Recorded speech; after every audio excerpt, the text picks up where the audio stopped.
بسم اللہ الرحمن الرحیم الحمد للہ رب العالمین والصلاة والسلام علی رسولہ الکریم اما بعد رب اشرح لی صدری ویسر لی امری واحلل عقدۃ من لسانی یفقہوا قولی. السلام علیکم ورحمۃ اللہ وبرکاتہ. May peace, blessings and mercy of Almighty Allah be on all of you. آپ کو پتہ ہے کہ سورہ کہف کی اتنی امپورٹنس ہے کہ اللہ کے نبی صلی اللہ علیہ وسلم نے ہماری توجہ اس طرف دلوائی اور ہمیں تلقین کی کہ سورہ کہف کی جو پہلی 10 آیات ہیں، اور ایک اور روایت میں آخری 10 روایات کا بھی ذکر آتا ہے کہ جو بھی ان کو میمورائز کرے گا وہ فتنہ دجال سے بچے گا، جو کہ دنیا میں سب سے بڑا آنے والا ایک فتنہ ہے. اور اس کے علاوہ سورہ کہف کی ویسے بھی بہت امپورٹنس ہے، اس کو ہر جمعے کے جمعے پڑھنے کی تلقین کی گئی ہے. اور سورہ کہف کو سمجھنا بہت ضروری ہے، اس کی تھیم کو سمجھنا بہت ضروری ہے، کیونکہ یہ ایک اینٹی ڈوٹ ہے. یہ اینٹی ڈوٹ ہے فتنے کے دور میں فتنوں سے بچنے کے لیے، اور اس میں پراپر گائیڈ لائنز ہیں اس کی سٹوریز میں، اس کی تمام آیات میں. چونکہ اس میں 4 سٹوریز جو ہیں وہ ڈسکس ہوئی ہیں، اور آپ کو پتہ ہے کہ پہلی سٹوری اصحاب کہف کی ہے، دوسری سٹوری جو ہے وہ 2 ایسے لوگوں کی ہے جن کے گارڈنز تھے، ان میں سے ایک متکبر ہو گیا، پرائڈ میں مارا گیا، دوسرا جو ہے وہ ہمبل تھا. So basically the story of man of 2 gardens. اور تیسری جو ہے وہ it is the story of Musa علیہ السلام اینڈ خضر علیہ السلام، the great journey of Musa علیہ السلام ود خضر. اور جو 4 اسٹوری ہے ذوالقرنین کی ہے، اس میں یاجوج ماجوج کا بھی تذکرہ ہے.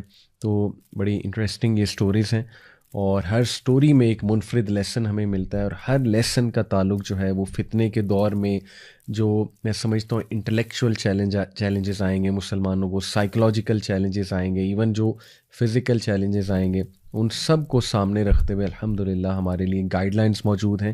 تو اس سے پہلے ہم سورت کا آغاز کریں، میں اس کے کچھ ورچوز اور اس کے کچھ فضائل آپ کے سامنے رکھتا ہوں. کچھ احادیث ہیں. سب سے پہلے یہ الدارمی کی حدیث ہے، اور صحیح حدیث ہے، صحیح الجامع میں بھی مینشنڈ ہے. ابو سعید الخدری رضی اللہ عنہ کہتے ہیں کہ whoever reads سورہ کہف on the night of Jummah, he will have a light that will stretch between him and the ancient Kaaba. اور ظاہر ہے کہ یہ مرفوع حدیث ہے. اسی طرح ایک اور حدیث ہے حاکم کی البہیقی کی، whoever reads سورہ کہف on the day of Jummah will have a light that will shine from him from one Friday to the next. یہ بھی بالکل صحیح حدیث ہے.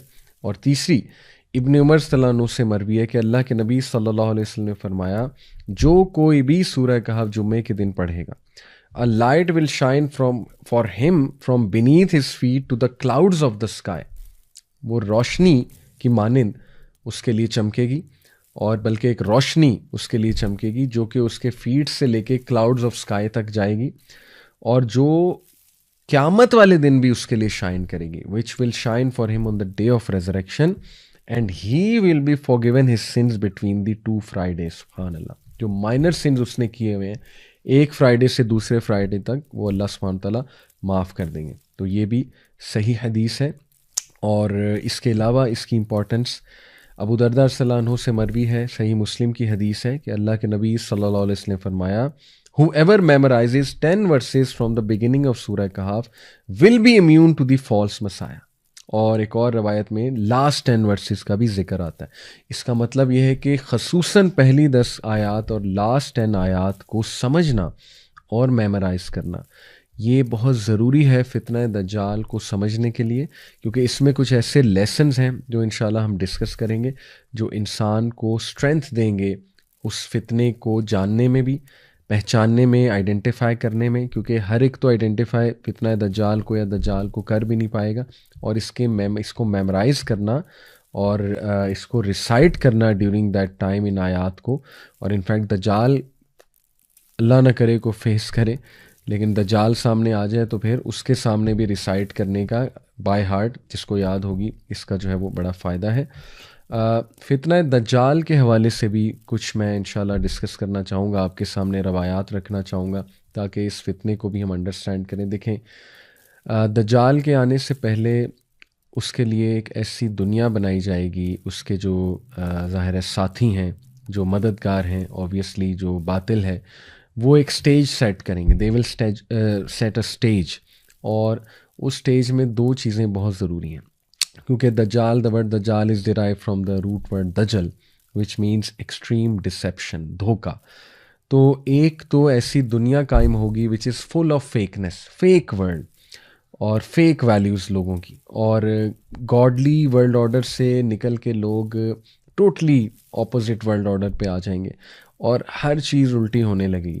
یعنی سچ جھوٹ لگنے لگے گا, جھوٹ سچ لگنے لگے گا, اور ایکسٹریم پروپیگنڈے کا جو ہے وہ دور ہوگا, اور ایکسٹریم ایلوژنس کا, ہیلوسینیشنس کا دور ہوگا.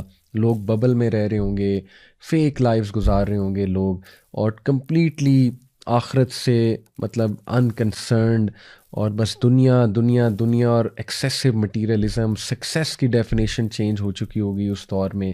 اور لوگ جو ہے وہ ایسی ایسی چیزیں وٹنس کریں گے جو شاید اس دور سے 20-30 سال پہلے ناممکنات میں سے تھیں, لیکن اب وہ نہ صرف ممکنات ہو گئی ہیں بلکہ وہ اس زمانے کے ایتھوز کا حصہ بن جائیں گی. فار ایگزامپل میں آپ کو مثال دیتا ہوں کہ LGBTQ, یعنی آج سے 50 سال پہلے کسی نے سوچا بھی نہیں تھا کہ اس کو پسند کیا جائے گا, پروموٹ کیا جائے گا, حلال کیا جائے گا, اور اس کی ریلیز نکلیں گی اس کی سپورٹ میں. لیکن دیکھ لیں آج یہ سب کچھ ہو رہا ہے, اور بھی بہت کچھ ہو رہا ہے. تو ایک تو اے ورلڈ فل آف فیکنس, اور دوسرا a world full of deception, extreme deception. دیکھیں ڈسیپشن اور لائے میں فرق ہے. جھوٹ پکڑا جاتا ہے, ٹھیک ہے, اگر کوئی جھوٹ بول رہا ہے وہ پکڑا جائے گا. لیکن ڈسیپشن کیا ہے؟ ڈسیپشن ہے کہ کچھ سچ کو مکس کر دیا جائے, کچھ ٹھیک چیزوں کو مکس کر دیا جائے, لیکن زیادہ تر باطل ہو, زیادہ تر جھوٹ ہو.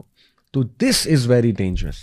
اور اللہ معاف کرے, جب آپ دیکھتے ہیں میڈیا کی طرف, دا وے میڈیا پریزنٹس تھنگس, آپ دیکھیں نا آج کا انسان کتنی جلدی انفلوئنس ہو سکتا ہے چیزوں سے.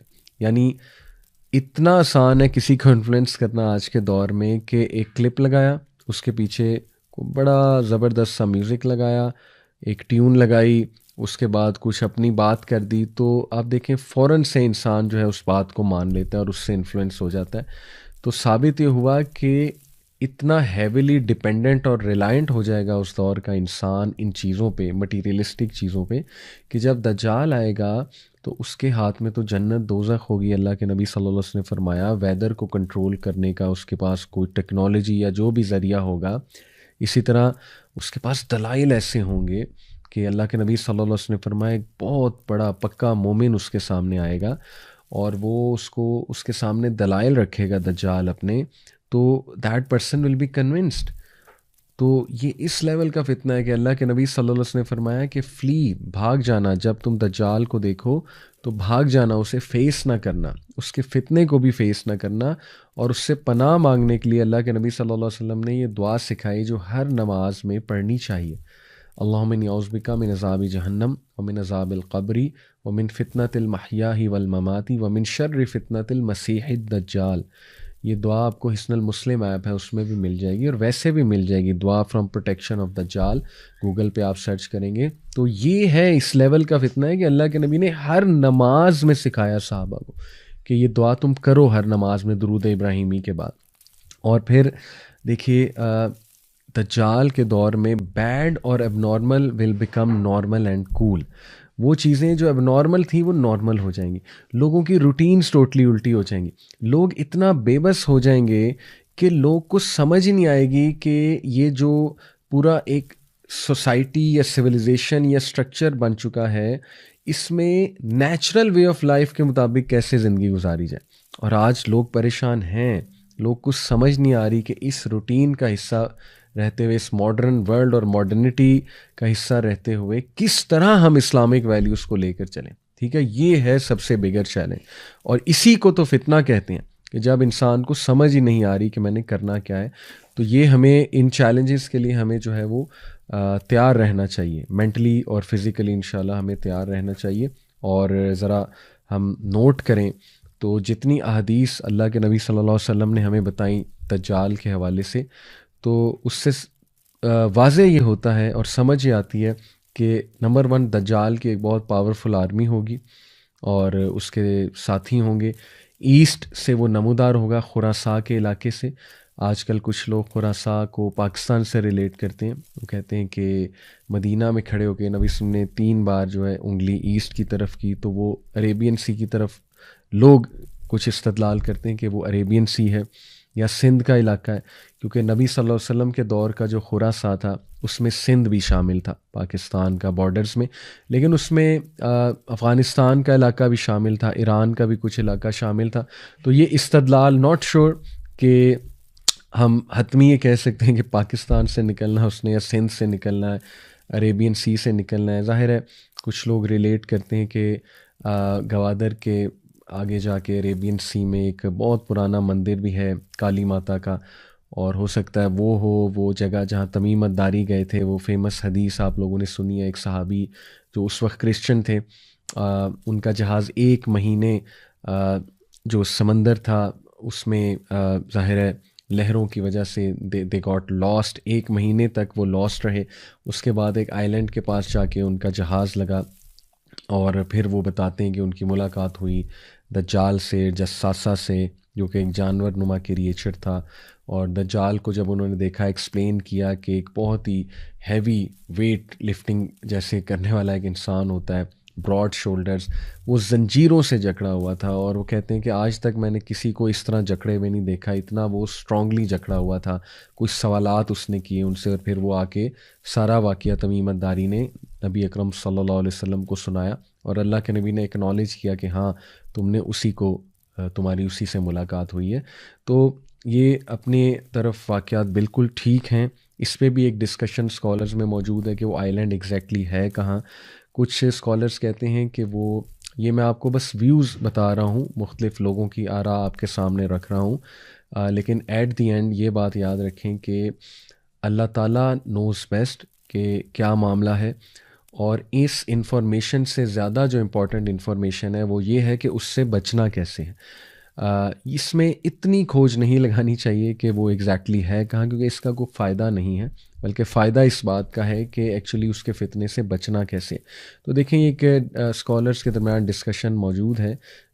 ایک اسکالر جو ہے وہ کہتے ہیں، دیر از اے گروپ آف اسکالر جو کہتے ہیں کہ دجال ڈفرینٹ ٹائمز میں فزیکل فارم میں آیا ہے، آ سکا. نبی صلی اللہ علیہ وسلم کے دور میں ایک شخص تھا ابن سیاد، اور کافی صحابہ کا گمان ہے کہ وہ دجال تھا، اور نبی صلی اللہ علیہ وسلم نے بھی نہ نگیٹ کیا نہ افرم کیا. تو اس لیے وہ اسکالرس کہتے ہیں کہ ثابت یہ ہوا کہ دجال اس ٹائم پہ مے بی فزیکل فارم میں وہاں آیا ہو، اور ڈفرینٹ ایجز میں فزیکل فارم میں آتا ہو، لیکن جو باطنی طور پہ ہے وہ اس جگہ پر ہے، اور وہاں سے وہ فزیکلی ٹرانسفارم ہو سکتا ہے. واللہ عالم. یہ ایک ویو ہے، لیکن یہ کہ اگین میں کہوں گا کہ ہمیں زیادہ ان باتوں میں کھوج اتنی لگانے کی ضرورت نہیں ہے. ہمیں جو پتہ ہے وہ یہ ہے کہ اس نے جب نمودار ہونا ہے تو ایک بہت بڑا فتنہ ہوگا، and we have to be really careful, اور ہمیں اپنی پروٹیکشن جو ہے اس کا انتظام کرنا چاہیے. یہ ہے اصل بات. تو بہرحال دجال جب آئے گا تو احادیث سے اور روایات سے یہ واضح تو ہوتا ہے کہ اس کے پاس ایک بہت پاورفل آرمی ہوگی، اور اینٹی اسلام پروپیگنڈا، بہت ہی سوفسٹیکیٹڈ اینٹی اسلامک پروپیگنڈا ہوگا اس کے پاس. اور وہ پروپیگنڈا میڈیا کا پروپیگنڈا ہے، انتہائی ایکسٹریملی سوفسٹیکیٹڈ. تو آج کے دور میں آپ دیکھیں کہ کتنے سوفسٹیکیٹڈ سسٹم ہے، algorithms, data analysis, data usage, اس کے بعد ہیکنگ، اس کے بعد جو ہے وہ ظاہر ہے آئی ٹی کی ایک دنیا، ٹینشن انجینئرز. پھر آپ دیکھیں کہ جیسے کمپنیز جو ہیں وہ کس سوفسٹیکیٹڈ انداز میں کمپیٹ کر رہی ہیں آپس میں، اور کس طرح سے لوگ انفلوئنس بھی ہوتے ہیں ان ساری چیزوں سے. پھر اے آئی کا دور آ رہا ہے، آرٹیفیشل انٹیلیجنس، جو کہ ایک نیکسٹ لیول میں سمجھتا ہوں فتنے کا دور آنے والا ہے. تو یہ صاف سمجھ آ رہی ہے کہ دجال کے آنے سے پہلے جو ایک سسٹم تیار ہوگا وہ سسٹم انتہائی سوفسٹیکیٹڈ پروپیگنڈا کا سسٹم ہوگا، کیونکہ پروپیگنڈا سے ڈسیپشن پھیلتی ہے بہت زیادہ. پھر ظاہر ہے کہ یہ جو سبحان اللہ ڈیزائرز کی دنیا کھڑی کر دی ہے ویسٹ نے، جس میں Hollywood, Bollywood, music industry, ٹھیک ہے، اتنی ڈسٹریکٹیو انڈسٹری ہے یہ کہ بڑا مشکل ہے ان چیزوں کو ریزسٹ کرنا. اور ایک انسان جو ہے وہ آہستہ آہستہ آہستہ آہستہ جو ہے وہ دین سے ہٹتا جاتا ہے، اپنے نیچرل ایک لائف سٹائل سے ہٹتا جاتا ہے، گاڈ کے ورلڈ آرڈر سے ہٹتا جاتا ہے، اور اسے پتہ بھی نہیں لگتا. اس طرح سے یہ چیزیں صراحت کرتی ہیں. اور پھر یہ بھی محسوس ہوتا ہے حدیث کی روشنی میں کہ اس کے پاس لیٹسٹ ٹیکنالوجیز بھی ہوں گی، بلکہ وہ اس کا ماسٹر ہوگا لیٹسٹ ٹیکنالوجیز کا. اور یہ بھی معلوم پڑتا ہے حدیث سے کہ اس کے پاس سیریمونیل بلیک میجک ہوگا، بہت ہی پوٹنٹ قسم کا. اور اس کے پاس شیاطین بھی ہوں گے، انفلوئنس اوور دا جن. دیکھیں نا، یہ بھی حقیقت ہے کہ جنات کا بھی ایک رول ہے. جنات میں جو برے جن ہیں، شیاطین ٹو بی اسپیسیفک، تو یہ محسوس ہوتا ہے حدیث کا مطالعہ کر کے کہ شیاطین اور بلیک میجک بھی ظاہر ہے اس کے پاس ہوں گے. اور یہ بھی بات پتہ لگتی ہے حدیث کی روشنی میں کہ ایمینس ویلتھ ہوگی اس کے پاس، بہت زیادہ ویلتھ ہوگی، کلیمر ہوگا. اور اس کے آنے سے پہلے کچھ ایونٹس ایسے ہوں گے جو میں آپ کو بتا دوں، جیسے کہ گلوبل فیمن آئے گا، 3 سال تک جو ہے وہ فیمن آئے گا، قحط سالی. اور اس دوران اللہ کے نبی صلی اللہ علیہ وسلم سے صحابہ نے پوچھا تھا نا کہ اگر ہم اس دوران ہوئے تو ہم کیا کھائیں پئیں گے، ہماری خوراک کیا ہوگی؟ تو نبی صلی اللہ علیہ وسلم نے کہا تھا ذکر کرو، سبحان اللہ، الحمد للہ، اللہ اکبر، لا الہ الا اللہ. یہ جو ذکر ہے اسپیشلی، اس کا صحیح مسلم کی روایت سے ثابت ہے کہ یہ تمہیں کافی ہو جائے گا، یہ والا جو ذکر ہے. تو ذکر کے آپ دیکھیں فزیکل اینڈ اسپرچول بینیفٹس دونوں ہیں. تو دیکھیں یہ آلدو تھوڑا سا لوگ کہیں گے کانسپریسی تھیوری ہے، لیکن یہ بھی پتہ لگتا ہے کہ سیٹینک کلٹس یا جو اکلٹ ریلیجنز ہیں، جو اینشینٹ سمبلز آف آئیڈولیٹری پر چلنے والے ہیں، اور جو فری میسنس کے بارے میں الومیناٹی کا بھی بڑا تذکرہ ہوتا ہے. تو دیکھیں یہ کلٹس ایک حقیقت تو ہیں، سیٹینک کلٹس اور یہ جو اکلٹسٹ ہوتے ہیں. تو یہ بھی ایسا لگتا ہے کہ وہ بھی اسی کی تیاری کے لیے لوگوں کی ذہن سازی کر رہے ہیں، اور may be they are part of the دجالی فتنہ اینڈ دا دجال ورلڈ آرڈر ایز ویل. تو اس میں کچھ پری ایونٹس جو اس سے پہلے ہوں گے انشاءاللہ وہ میں آپ کے سامنے رکھتا ہوں. اللہ کے نبی صلی اللہ علیہ وسلم نے فرمایا، مسند احمد کی حدیث ہے، verily preceding the false messiah will be years of deception. Dajjal کے آنے سے پہلے ایکسٹریم ڈسیپشن کے ایئرز ہوں گے، یعنی اتنا لوگ کھو جائیں گے اس ڈسیپشن میں کہ سچ جھوٹ لگے گا اور جھوٹ جو ہے وہ سچ لگے گا، اور ہر چیز اپوزٹ ہونے لگے گی. اور بے حیائی جو ہے اس کی ڈیفینیشن ہی چینج ہو جائے گی، ٹرمینالوجیز ہی چینج ہو جائیں گی. لوگ جو ہے وہ جسٹیفائی کرنے لگیں گے سارے گناہوں کو، ساری چیزوں کو. تو یہ ایکسٹریم ایئرز آف ڈسیپشن ہے فالس مسایہ سے کے آنے سے پہلے. اور پھر فرمایا، in which the truth are belied and the liars are believed, the trustworthy are discredited and the treacherous are trusted and the disgraceful speak. یعنی آپ سبحان اللہ دیکھیں کہ ہمارے نبی نے کلیئرلی بتا دیا کہ یہ معاملات چل رہے ہوں گے، اور باقاعدہ ڈسیٹفل اور ڈسگریسفل لوگوں کو ٹرسٹ کیا جائے گا، اور بلکہ وہ لوگوں سے مخاطب ہوں گے، اور لوگ ان کو گلوبل ورلڈ لیڈر سمجھیں گے ان ڈسیپٹیو لوگوں کو. تو سبحان اللہ، اس میں زیادہ ڈیٹیل میں مجھے جانے کی ضرورت نہیں ہے، آپ لوگ سمجھ جائیں گے بہت اچھے سے، جس کی کچھ نظر ہے ظاہر ہے کرنٹ افیئرس پہ کہ what actually is going to happen. سبحان اللہ. تو باقی یہ کہ انشاءاللہ مزید میں آپ کے سامنے جو ہے وہ احادیث رکھتا ہوں کہ اللہ کے نبی صلی اللہ علیہ وسلم نے، صحیح مسلم کی روایت ہے، یہ فرمایا کہ the people will flee from the false messiah into the mountains. اور یہ کون لوگ ہیں جو بچنا چاہتے ہیں؟ کہ لوگ دجال سے بچنے کے لیے، فالس مسیحا سے بچنے کے لیے پہاڑوں کا رخ کریں گے. اور یہ صحابیہ جو رپورٹ کر رہی ہیں اس حدیث کو، ام شارق، یہ کہتی ہیں کہ یا رسول اللہ، where will be the Arabs on that day? یا رسول اللہ، عربز کہاں ہوں گے اس دن؟ اللہ کے نبی صلی اللہ علیہ وسلم نے فرمایا، ہم قلیل، دے ول بی فیو، وہ بہت کم ہوں گے. اور یہ صحیح مسلم کی روایت ہے، حدیث نمبر 2945. تو یہ بھی اس کے آنے سے پہلے ایک سائن. اور مڈل ایسٹ میں جو اس وقت حالات ہیں آپ کے سامنے ہیں، اور آپ کو چاہیے کہ مزید کرنٹ افیئرس پہ ایک نظر رکھیں، اور ہمیں چاہیے کہ تیاری. جسٹ ٹو کنکلوڈ، جو فتنہ دجال ہوگا اور جو اس کی ایج ہوگی، اس کے کچھ ایٹریبیوٹس دوبارہ آپ کے سامنے رکھتا ہوں کہ اس میں ایکسٹریم اگنورنس، مس انفارمیشن ہوگی، ایکسٹریم کنفیوژن کا دور ہوگا، انہیلدی فوڈ ہوگا، فیک لوگ ہوں گے، فیک آئیڈینٹی ہوگی، فیکنس ہوگی، ایک آرٹیفیشل دنیا ہوگی، اور ایکسٹریملی مٹیریلسٹک ہو جائیں گے لوگ، مٹیریلزم سے امپریس ہونے والے ہو جائیں گے، اور پھر دجال کو ریزسٹ کرنا ان کے لیے بہت مشکل ہو جائے گا. اور کچھ لحاف جو دجال لوگوں کے مائنڈس پر ظاہر ہے وہ لحاف آئیں گے تاکہ وہ ٹروتھ کو ریکگنائز نہ کر سکیں. اس میں ایک لیئر آف مس انفارمیشن ہے، layer of so called scientific آ ہے، لیئر آف ایکسٹریم ایلوژن ہے، اور لیئر آف گلیمر ہے. تو یہ آج کا دور ہے، اس میں کوئی دوسری رائے نہیں ہے. میں دعا کرتا ہوں اللہ تعالیٰ ہمیں فتنہ دجال سے محفوظ رکھے. اپنا خیال رکھیں. انشاءاللہ دوسری ایپیسوڈ میں آپ سے ملاقات ہوتی ہے. السلام علیکم ورحمۃ اللہ وبرکاتہ.